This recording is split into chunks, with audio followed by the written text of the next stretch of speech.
Salam değerli xalqımız, çox xahiş olunur.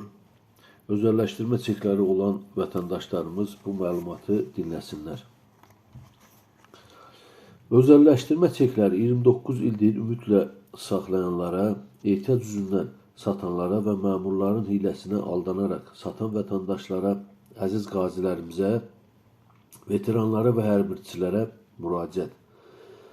Sizlərə şad xəbərim var. Özəlləşdirmə çeklərinizi satmayın. Kimlər satıbsa alsın.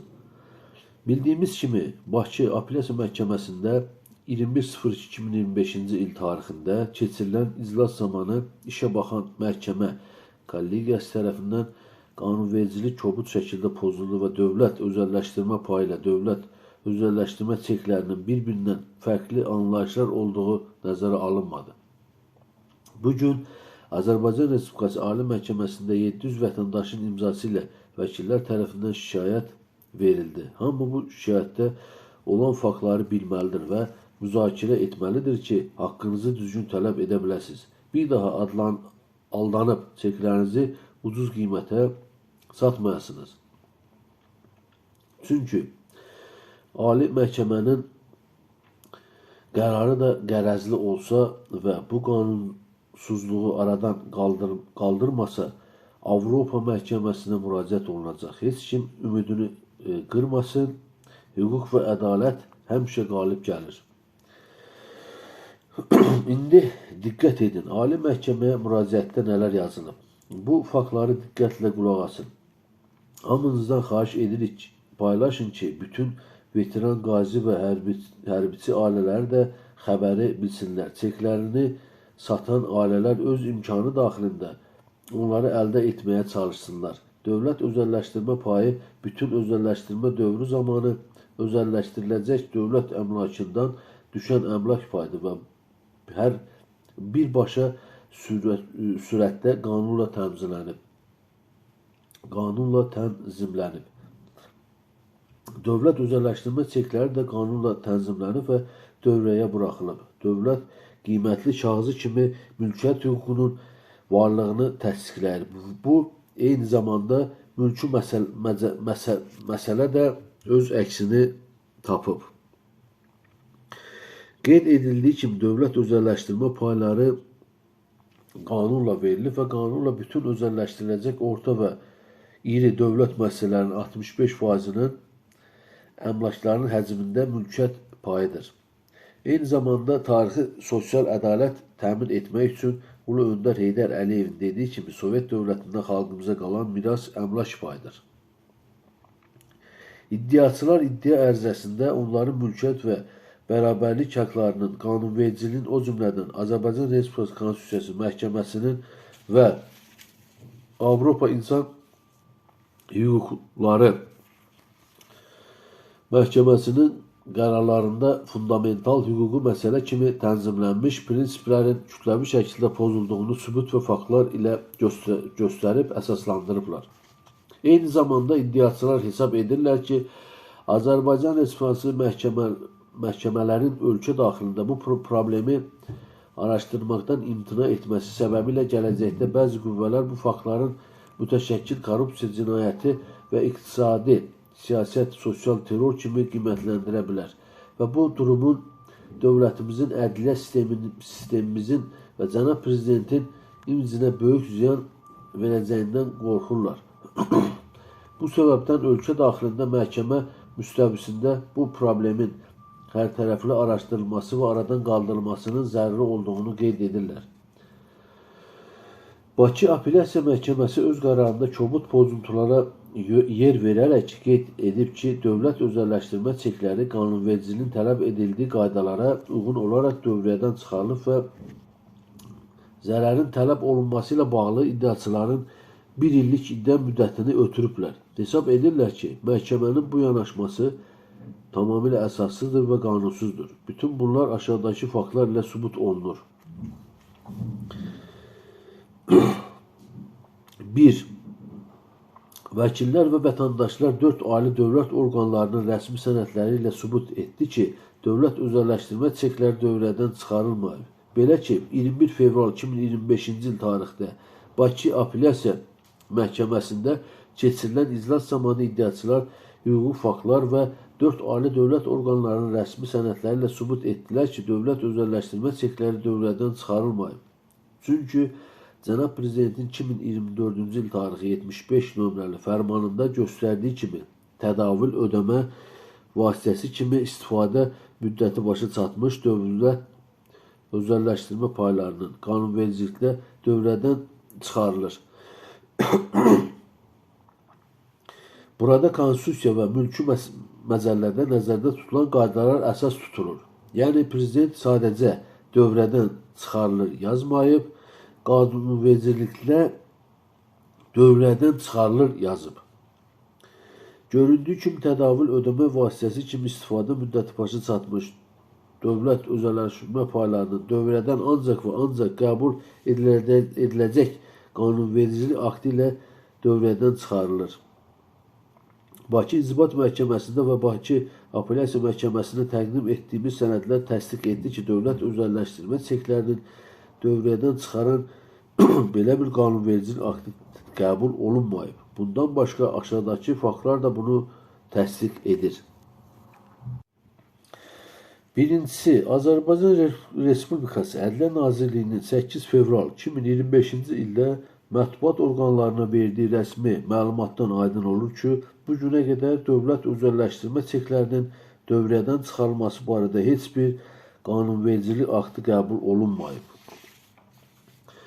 İkincisi, iddia ərizəsində əlavə etdiyimiz Azərbaycan Respublikası Maliyyə Bazarlarına Nəzarət Palatasının vətəndaşlara göndərdiyi aşağıdakı iki rəsmi cavab məktubunda 2017-ci ilə qədər bu dövlət orqanı tərəfindən və dövlət özəlləşdirmə çeklərinin dövrədən çıxarılmadığı təsdiqlənir.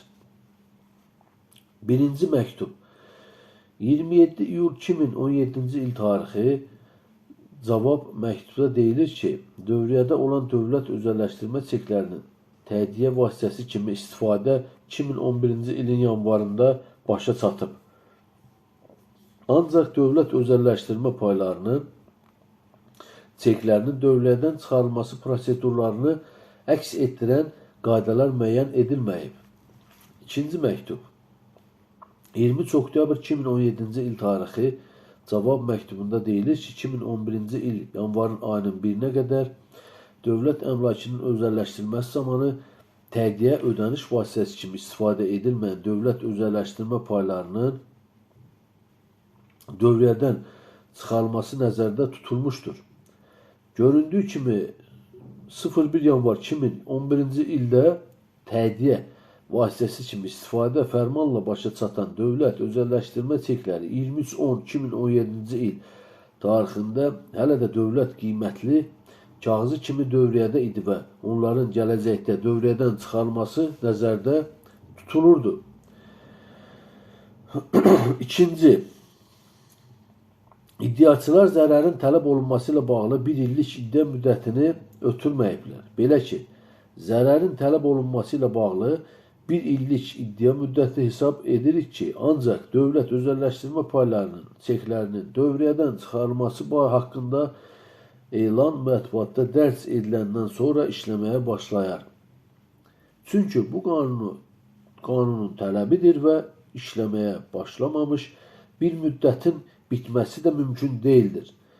Burada qeyd etməliyik ki, dövlətə Ulu Öndər Heydər Əliyevin xalqa vədinə və qanunvericiliyimizə inanaraq dövlət özəlləşdirmə çeklərini satmayıb, 2011-ci ilə qədər ümidlə saxlayan 1 milyondan çox vətəndaşdan heç biri kompensasiya almayıb. Bu faktı özü kütləvi hüquq pozuntusu və qanunvericiliyin pozulmasını təsdiq edir.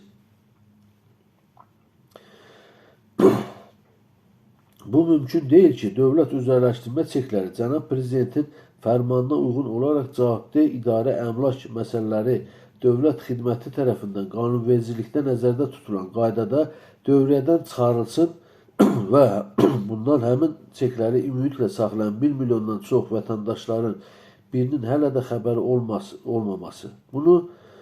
Bütün bunlar onu göstərir ki, həmin çeklər dövriyədən çıxarılmır və onlarla bağlı bir illik iddia müddəti işləməyə başlamayıb. Bakı Apellyasiya Məhkəməsi dövlət özəlləşdirmə çeklərinin hansı qanunvericilik aktı və ya inzibati akt ilə dövrədən çıxarıldığını araşdırmaqdan qərar qəbul edərək qanunvericiliyi pozdu. Belə ki, Bakı Apellyasiya Məhkəməsi yuxarıda qeyd edilən faktları düzgün qiymətləndirə bilmədiyi kimi qanunla vətəndaşları haqlı olan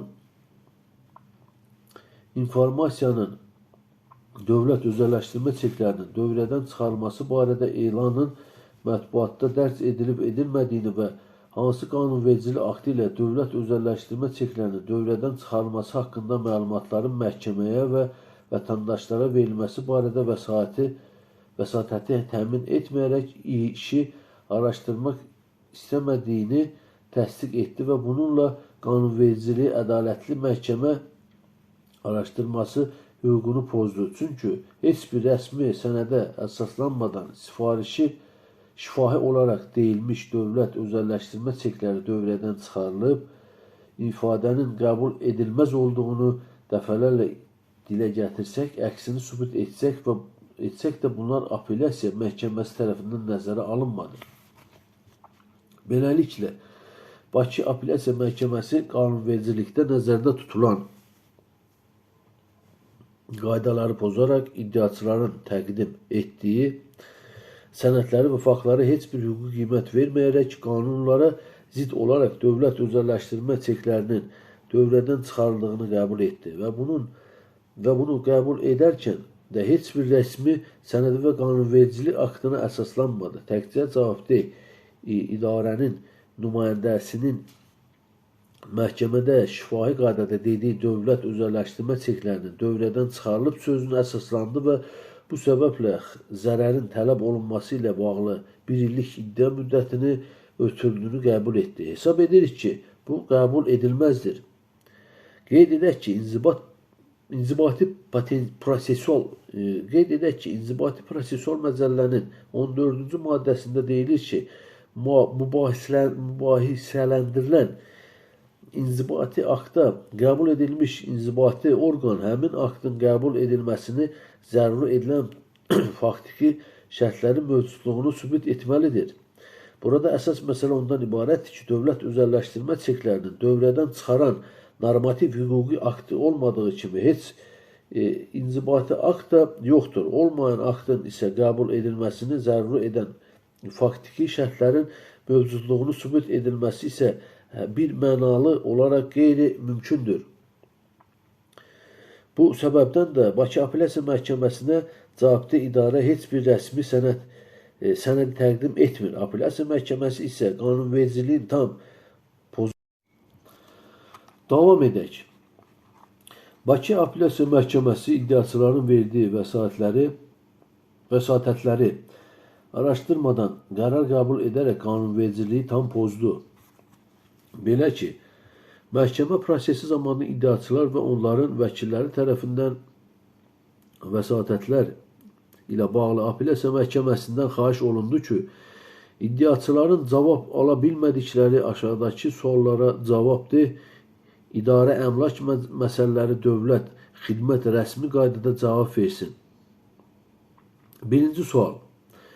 Cənab Prezidentin fərmanı ilə dövlət özəlləşdirmə çeklərinin 01 yanvar 2011-ci ildə tədavül və tədqiq vasitəsi kimi istifadəsi başa çatmasına baxmayaraq, onlar hələ də dövlət qiymətli kağızı olaraq qanunvericiliklə dövriyyədədirmi? İkinci sual. Əgər dövlət özəlləşdirmə çekləri dövriyədən çıxarılıbsa, Cənab Prezidentin 2004-cü il tarixli 75 sayılı fərmanın 1.2-ci bəndinin göstərdiyi qanunvericilik qaydası nə vaxt qəbul olunub və bu qayda harada yazılıb? Üçüncü sual. Qanuna uyğun olaraq dövlət özəlləşdirmə çeklərinin dövriyədən çıxarılması barədə hər hansı qəzetdə elan verilibmi? Hətta Bakı Apellyasiya Məhkəməsində keçirilən iclas zamanı belə cavabdehin nümayəndələri bu suallara cavab verməkdən imtina etdilər. Belə ki, həmin nümayəndələr bu suallara ancaq iddia mümkün sayılıb baxışa qəbul edildiyi zaman cavab verəcəklərini bildirərək məhkəmə qarşısında şərt qoydular. Bakı Apellyasiya Məhkəməsində işə baxan hakimlər də məhz bu belə olmalıdır deyərək həmin nümayəndələr ilə razılaşdılar və təbii ki, qanunvericiliyi informasiyasının, məlumatların əldə edilməsi barədə iddiaçıların hüquqlarını kobud şəkildə pozdular. Hesab edirik ki, bu qəbul edilməzdir.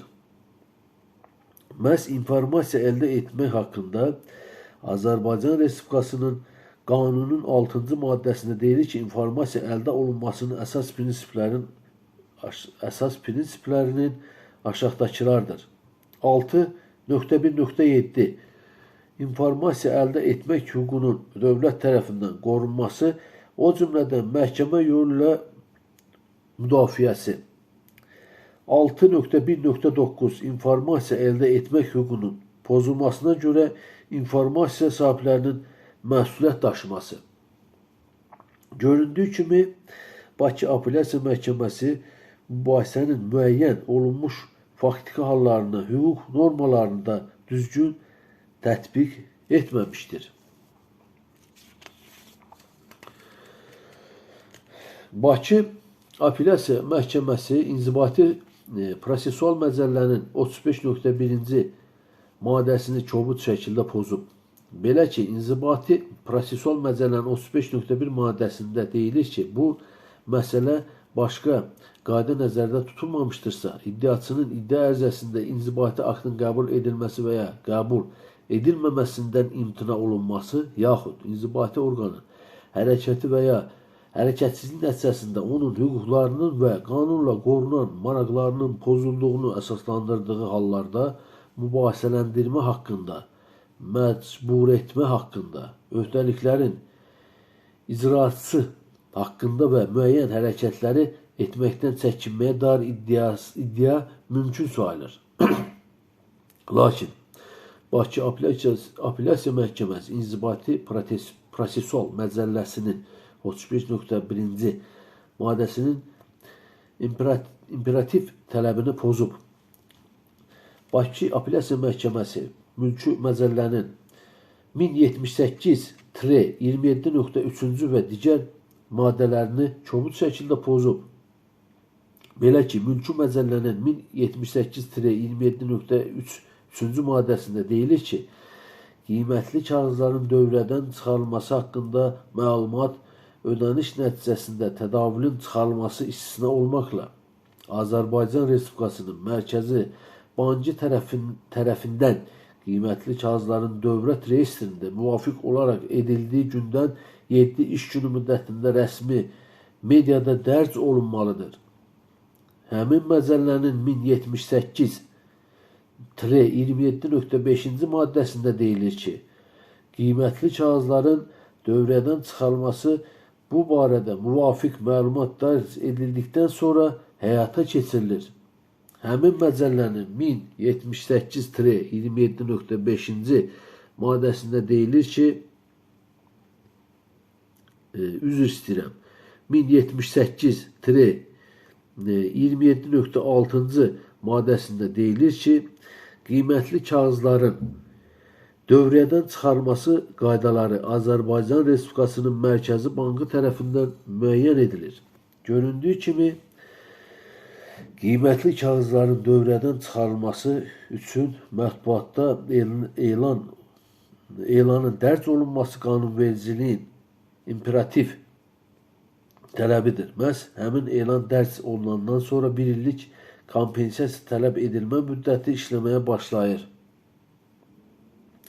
Lakin məlum olduğu kimi, bu barədə mülki məcəllədə imperativ qaydada tələb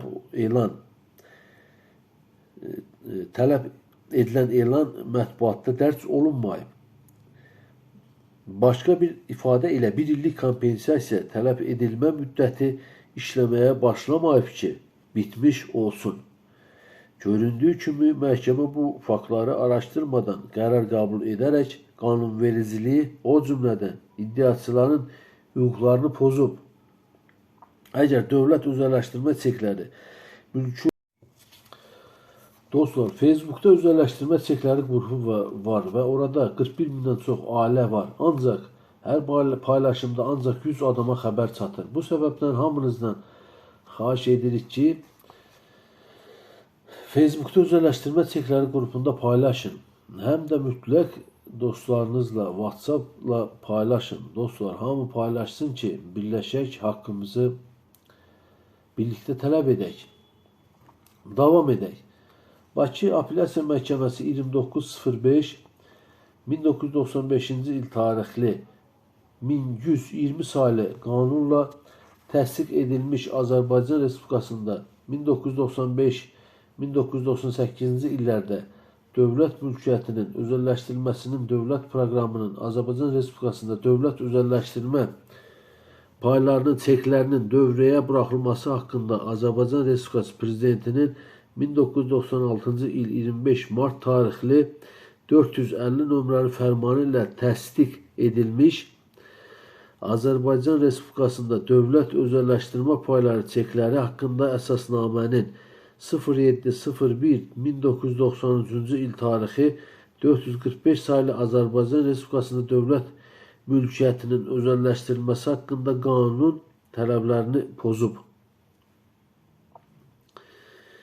Belə ki, Bakı Apellyasiya Məhkəməsinin öz qərarında qeyd edir ki, dövlət özəlləşdirmə çekləri fərmanla dövrəyə buraxılıb, lakin bu qəbul edilməzdir.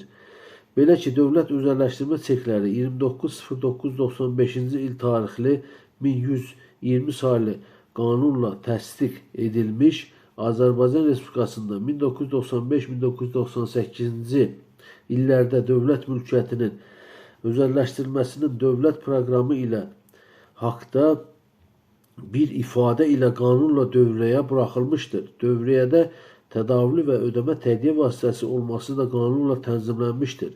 Hələ də dövrəyədə olan Azərbaycan Respublikasının dövlət özəlləşdirmə paylarının çeklərinin dövrəyə buraxılması haqqında Azərbaycan Respublikası Prezidentinin 1996-cı il 25 mart tarixli 450 nömrəli fərmanı ilə qeyd edilmiş Azərbaycan Respublikasının dövlət özəlləşdirmə payları çekləri haqqında əsasnamənin 1.5-ci bəndində deyilir ki, dövlət özəlləşdirmə paylarının çeklərinin dövlət mülkiyyətinin özəlləşdirilməsi zamanı ödəniş tədiyyə vasitəsi kimi qəbul edilməsindən imtina etmək qadağandır. Bu qadağanın hüququ əsasını 07.01.1993-cü il tarixli 445 saylı Azərbaycan Respublikasında dövlət mülkiyyətinin özəlləşdirilməsi haqqında qanunun 19.1-ci maddəsi təşkil edir.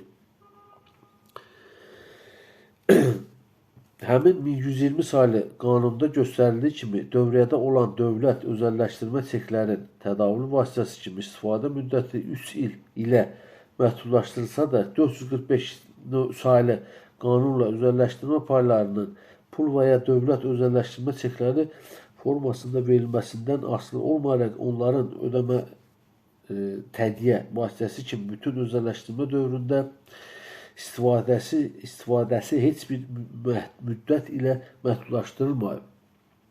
Ancaq birinci dəfə ulu öndərimiz vəfat etdikdən sonra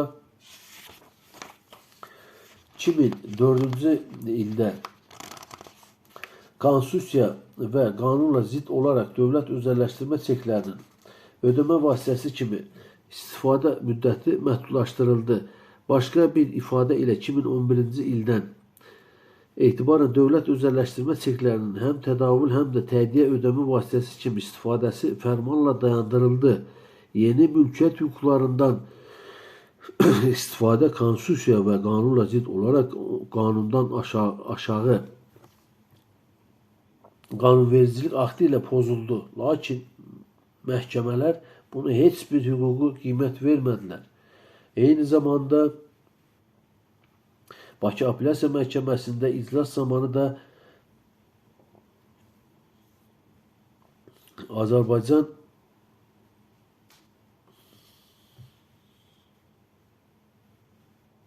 doktor bir dənə bax bu hissəsini şeyləmə. Eyni zamanda Bakı Apellyasiya Məhkəməsində iclas zamanı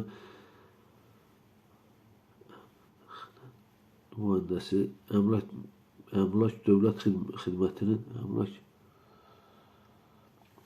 Doktor, bax bu deməli 5.04-cü saniyədə də 5 dəqiqədən sonra 5.00-dan sonra bir dənə buna diqqət edin.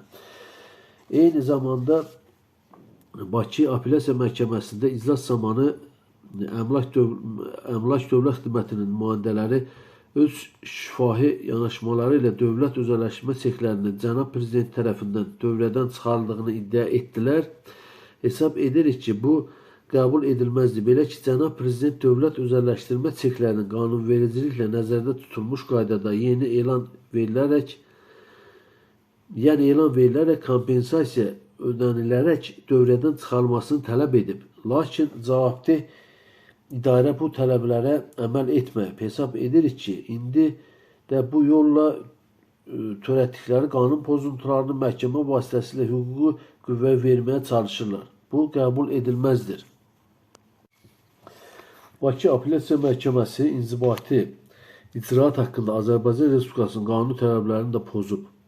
Belə ki, inzibati icraat haqqında Azərbaycan Respublikası qanunun 57.1 maddəsində deyilir ki, qanunda başqa forma nəzərdə tutulmamışdırsa və ya başqa formaya yol verilmirsə, inzibati akt yazılı formada qəbul edilir. İddiaçılar axırıncı 2 il ərzində dövlət özəlləşdirmə çeklərinin dövrədən çıxarılması barədə Əmlak Dövlət Xidmətinin verdiyi sorğulara Əmlak Dövlət Xidməti tərəfindən verilən rəsmi cavabların heç birində dövlət özəlləşdirmə çeklərinin dövrədən çıxarıldığı bu barədə inzibati aktın olmadığı bildirilməyib. Yəni, dövlət özəlləşdirmə çeklərinin qanunla dövrədən çıxarılması faktı öz təsdiqini tapmır. Bu səbəbdən də Əmlak Dövlət Xidmətinin nümayəndələri nə iddiaçılara, nə də məhkəmələrə heç bir rəsmi sənəd təqdim etməyib. Bakı Apellyasiya Məhkəməsi öz qərarında qeyd edilir ki, inzibati icraat haqqında qanun 67.11-ci maddəsində nəzərdə tutulur ki, maraqlı şəxs 1 il ərzində kompensasiyasının ödənilməsini tələb edə bilər və bu qanunla müəyyən olunmuş qaydada məlumatı verildiyi gündən başlayır. Göründüyü kimi iddiaçılar kompensasiya tələbini irəli sürmək üçün qanunla müəyyən olunan iddia müddətini ötürmüşlər. Burada təbii ki sual olunur. Qanunla müəyyən olunmuş qaydada bu günə qədər heç bir məlumat mətbuatda dərc olunmayıbsa və qanunvericiliyə uyğun olaraq heç bir akt qəbul edilməyibsə, məhkəmə 1 illik qanunla müəyyən olunan iddia müddətini ötürdüyünü hansı əsasla qəbul edib? Göründüyü kimi məhkəmə həmin tələbi pozub. Belə ki, hələ bir məlumatın mətbuatda dərc olunduğunu sübut olunmur. Bundan başqa inzibati icraat haqqında Azərbaycan Respublikası qanunun 62.1-ci maddəsində deyilir ki, inzibati orqan inzibati aktın qəbul edilməsi haqqında maraqlı şəxslərə və ya onların nümayəndələrinə rəsmi məlumat verməyə borcludur. Rəsmi məlumat inzibati aktın maraqlı şəxslərə birbaşa elan edilməsi, təqdim olunması və ya dərc edilməsi yoluyla verilir. İşin araşdırılması prinsipi bu hallarda da şamil olunur.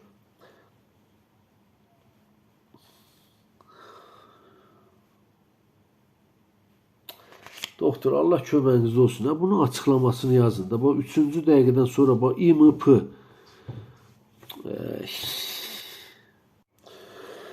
İşin araşdırılması prinsipi bu hallarda da şamil olunur. Prosessual Məcəllənin 12.1-ci maddəsinə görə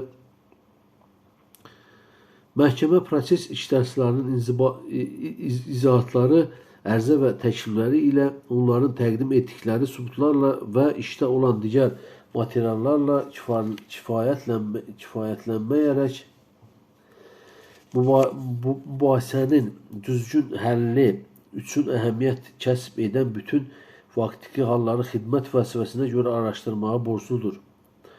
Göründüyü kimi işin hallarının araşdırılması obyektiv araşdırma prinsipinin tələbinə əsasən məhkəmə mübahisəsinin düzgün həlli üçün əhəmiyyət kəsb edən bütün faktiki hallarda araşdırmağa borcludur. Lakin məhkəmə bu tələbi yerinə yetirmədi və qanunvericiliyi pozdu. Bakı Apellyasiya Məhkəməsi Azərbaycan Respublikası Ali Məhkəməsinin plenumal qərarlarını da pozub. Belə ki, Azərbaycan Respublikası Ali Məhkəməsinin Plenum 10 aprel 2015-ci il tarixli 5 nömrəli qərarında 3.5-ci bəndində deyilir ki, apellyasiya instansiyası məhkəmələri iddianın mümkün sayılmasına dair qərarlardan verilən şikayətlərə baxarkən qəbul edilmiş məhkəmə aktının qanunluluğunu və əsaslığını, həm də məhkəmənin yardım etmək vəzifəsinə uyğun davranması nöqteyi nəzərindən qiymətləndirilməlidirlər. Bundan başqa, həmin plenum qərarının 5.3-cü bəndində deyilir ki, iddia qaldırmış şəxsin hüquqlarının qorunmasının bilavasitə qanundan irəli gəldiyi hallarda bir qayda olaraq iddia mümkün sayılmalıdır. Yuxarıda göstərilən qanun pozuntularında göründüyü kimi Bakı İnzibat Məhkəməsinin qərarlarının qanunluluğunu və əsaslılığını yoxlayıb iddia qaldırmış şəxslərin hüquqlarının qorunmasını bilavasitə qanundan irəli gəldiyi hallarda əhəmiyyət verməyib və nəticədə qanuni və əsaslı olmayan qərarlar qəbul edib. Hesab edirik ki, bu qəbul edilməzdir. Dostlar, Facebookda öz arşiv çekləri qrupu var və orada 41 mindən çox ailə var. Ancaq hər paylaşımda 100-dən çox olmayaraq adama xəbər çatır. Bu səbəbdən hamınızdan xahiş olunur ki, bizim özəlləşdirmə çekləri qrupunda mütləq şəkildə bunu paylaşın. Həm də WhatsApp'da olan deməli, dostlarınıza, yoldaşlarınıza mütləq vasitəsilə paylaşım edin. Əziz dostlar, təkrar edirəm. Hamı bu şikayətdə olan faktları bilməlidir və müzakirə etməlidir ki, haqqınızı düzgün tələb edə biləsiniz. Bu bir daha aldanıb çeklərinizi ucuz qiymətə satmayasınız. Çeki Ali Məhkəmə qərəzli olsa da, çünki Ali Məhkəmə qərəzli olsa da qanunsuzluq aradan qaldırılmasa Avropa Məhkəməsinə müraciət olunacaq.